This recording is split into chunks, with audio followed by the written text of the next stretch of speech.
नमस्कार बालमित्रांनो, तुम्हाला प्रश्न पडला असेल की हे कप कशाला बरं मांडलेत. तर हे कप म्हणजे एक शैक्षणिक साहित्य आहे आणि याचा तुम्हाला अभ्यास करताना उपयोग होणार आहे. चला तर पाहूया काय आहे हे. आता पहा, हा जो कप आहे दिसतोय की नाही, तुम्हाला असं वाटत असेल याच्यामध्ये चहा आहे, पण याच्यामध्ये चहा नाहीये, तर याच्यामध्ये काहीतरी लपलेलं आहे बरं का. तर आता पहा, हा शब्द दिसतोय ना आपल्याला झाड, तर त्याचा समानार्थी शब्द याच्या आतमध्येच लपलेला आहे. तो कसा ते पाहूया. बघा आता, झाड, झाडचा समानार्थी शब्द काय बरं. बघा आता मी सांगते हा. आता मी इथे असं चहा आहे ना, चहाला हळूहळू हळूहळू बाहेर काढूया. वृक्ष, काय शब्द आला, वृक्ष. झाडचा समानार्थी शब्द वृक्ष. पुढे पाहूया आता, हा शब्द आहे वारा. वाऱ्याचा समानार्थी शब्द काय बरं, पवन. वारा, पवन. चला पुढचा आता पाहूया आपण. दुसरा कप उचलूया, त्याच्यावरती लिहिलेला आहे आई. आता आईचा समानार्थी शब्द काय आहे बरं, बघूया. माता. आई, माता, बरोबर. पुढे पाहूया, आनंद. आनंदाचा समानार्थी शब्द काय आहे ते पाहूया. बघा आता, हर्ष. काय आहे, हर्ष. आता हे कप बनवणं एकदम सोपं आहे. याला काय केलेलं आहे मी, बघा, हा नुसता कप आहे आणि इथे नुसता कट केलेला आहे मधून, आणि त्याच्यामध्ये ही स्ट्रीप टाकलेली आहे. त्याला फक्त मी चहाचा रंग दिलेला आहे, म्हणजे असं वाटतंय की या कपामध्ये चहाचा आहे, म्हणजे मुलांना आनंददायी याच्यातून शिक्षण मिळतं. पुढे पहा आता, आवाज. आता आवाज या शब्दाचा समानार्थी शब्द काय ते पाहूया आपण. आवाजचा समानार्थी शब्द आहे ध्वनी. पुढे पुढे पहा, नारळ. नारळचा समानार्थी शब्द आहे श्रीफळ. चला पुढे पाहूया, आकाश. आकाशचा समानार्थी शब्द गगन.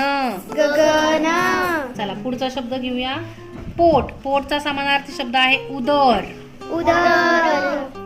पुढचा घेऊया आता शब्द घर. घरचा समानार्थी शब्द बघूया काय, सदन. चला पुढे जाऊया. पुढचा आहे पाऊस. पाऊसचा समानार्थी शब्द आहे वर्षा. असंच शैक्षणिक साहित्य तुम्ही तुमच्या शाळेत सुद्धा बनवू शकता. पहा, समोरून पाहिलं तर असा कप दिसतोय आणि मागून त्याच्यामध्ये ही स्ट्रीप टाकलेली आहे, आणि अशा दोन वेगवेगळ्या स्ट्रीप्स होतात. आपण याच्यापासून आपण जोड्या जुळवा हा पण खेळ घेऊ शकतो. आता आपल्याला याच्या जोड्या लावायच्या आहेत. ओके वीरलिंगमा, तू रेडी आहेस का? ओके चल कर सुरू. बरं वीरलिंगमा, पहिला शब्द काय आहे, पाऊस. हा शोध बरं. पाऊसची जोडी कोणती आहे, वर्षा. बरोबर. बरोबर जमतंय का वीरूला? अगदी बरोबर. पाऊसचा समानार्थी शब्द वर्षा. पुढचा काय शब्द आहे वीरू? नारळ. नारळ. नारळचा काय ग समानार्थी? श्रीफळ. श्रीफळ. अगदी बरोबर. बघा बरोबर वीरलिंगमा जोडी लावतीये कपामध्ये. अगदी बरोबर टाकतीये ती. Okay next. पुढचा शब्द कुठला आहे? आकाश. हा, आकाशचा कुठला आहे समानार्थी शब्द? गगन. गगन. अगदी बरोबर. आकाशचा समानार्थी शब्द गगन. नेक्स्ट. पुढचं कुठला शब्द राहिलाय आता? आई. हा, आईचा काय मग समानार्थी शब्द? माता. माता. अगदी बरोबर.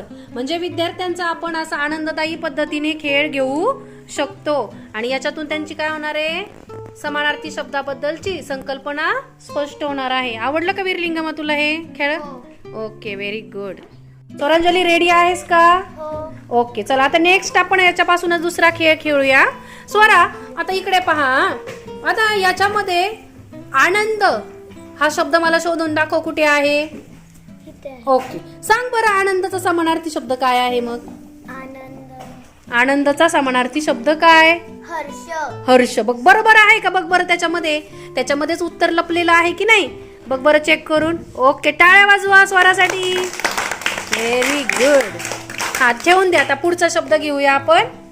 चला पुढचा शब्द आहे आई. कुठे आई शब्द लिहिलेला स्वरा शोध बरं. आई कुठे? हा बरोबर. मग आईचा सांग बरं काय समानार्थी शब्द? माता. माता. बघ बरं आहे का त्याच्यामध्ये बरोबर उत्तर? अगदी बरोबर. आई माता. बरोबर. Very good. दे ठेवून. स्वरा, आता पुढचा शब्द आहे झाड. कुठे बघ बरं दिसतंय तुला झाड हा शब्द? इथे. हो. आता सांग बरं त्याचा समानार्थी शब्द काय मग झाडचा? वृक्ष. वृक्ष. अगदी बरोबर.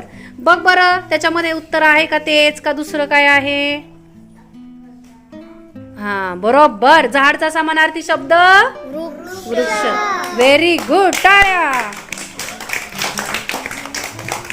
स्वरा, आवडला का तुला खेळ? Very good. अशा प्रकारे आपण विद्यार्थ्यांचा गमतीशीरपणे खेळ घेऊन त्यांच्याकडून अभ्यास करून घ्यायचा. Okay, bye friends.